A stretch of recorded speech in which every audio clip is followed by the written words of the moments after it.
Today's video, I will explain and demonstrate using a food temperature thermometer while cooking swordfish steaks.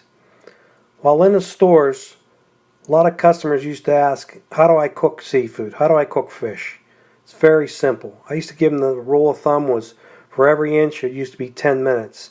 But for accuracy, I used to always strongly suggest using a food temperature thermometer for accuracy. To me, that worked out well.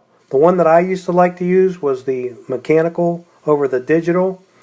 For reasons it was very easy to adjust the mechanical over the digital. I had a hard time always adjusting a digital thermometer, but in the end, the mechanical seemed to always work.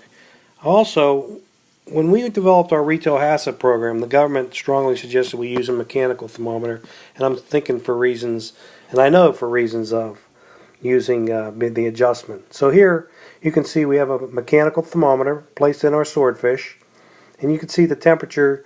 It's probably about 120 degrees, so that's nowhere near done. Remember that the government suggests that the temperature be 140 to 150. I prefer closer to 150, but that's me. That's more medium done than well done and undercooked. So I usually, like I said, in between 140 and 150 should work.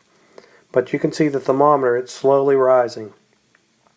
And once it reaches between 140 and 150, that's when you want to pull it out. So we're getting very close. We're going to get ready to remove that thermometer. And probably within a couple seconds here, we're going to actually move it. So it looks like it's pretty much done. Leave it in there a little bit longer.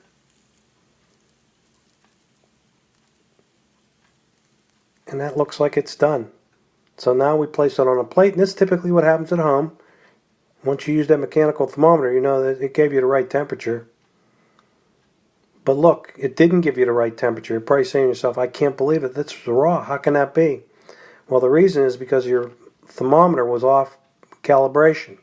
So now we have a cup of ice water, and water and ice, it's going to bring that temperature down to 32 degrees. So we're going to calibrate this thermometer.